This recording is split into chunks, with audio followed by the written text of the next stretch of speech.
This spicy pasta with kale and almonds is a quick, healthy dish that's bursting with Sicilian flavor.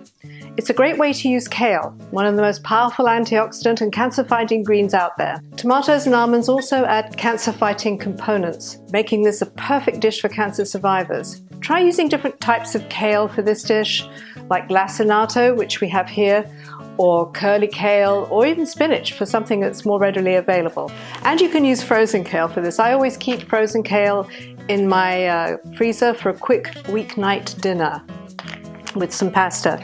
So this is some that we had from another session, and I'm going to be using it to cook our pasta today. Okay, now if you don't have frozen kale, you can just use regular. Now you don't need to cut it into two smaller pieces, but you don't want it to be like that in your pasta. So just cut it into chunks. That way you're going to have just bite-sized pieces when you make your pasta. I'm just going to put the heat on to medium-high. Put in some olive oil. Now when that heats up, I'm going to put in the garlic. And I'm going to put in some red pepper. In fact, I'm going to just put this on top of the garlic because that's going in. And I just want to show you, if you put in a whole red pepper like this, it's not going to be too hot. What makes it hot are the seeds that are in the inside. So what we did here was break it and tip all the seeds out of it. Okay, and then you open it, and then the other thing to take out is the white pith, because that's also pretty hot. Now after you've done something like this, even with a dried pepper, don't rub your eyes. This is hot enough now. You can always tell when the oil's hot enough because it gets a kind of a ripple on the surface.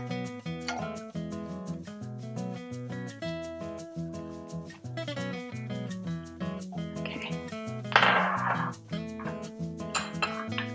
And it's sizzling away there. I don't want this to get too brown. I just want these to get kind of golden. Now we've already cooked the pasta to put in here, but quite honestly, by the time you've got the pasta water boiling and cooked the pasta, this sauce is made. This has quite a lot of garlic, but these are like 2 cloves of garlic which have been thinly sliced, so it looks a lot more here than it is.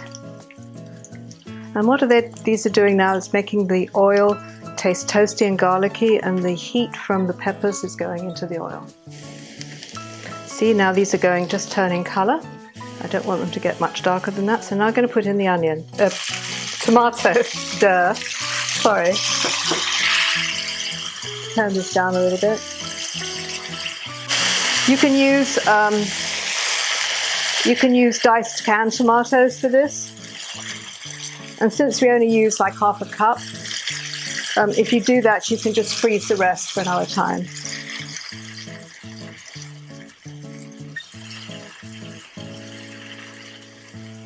Bit of salt in there. Right, now I'm going to put in some golden raisins, which I've soaked. This is kind of the Sicilian side of it, along with the almonds that are going in later.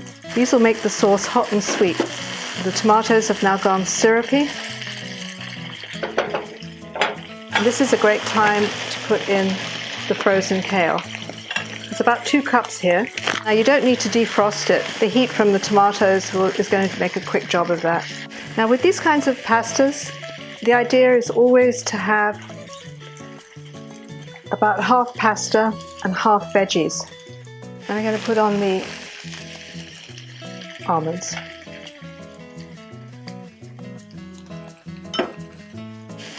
Now I have a bit of pasta water reserved, which I'm going to put on here now. This is going to help the kale along. Pasta water is great because it has all the flavour of the whole wheat pasta in there, as well as a bit of salt.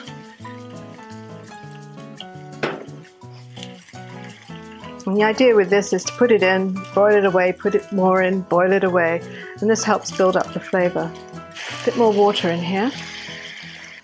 And a little bit of Parmesan cheese.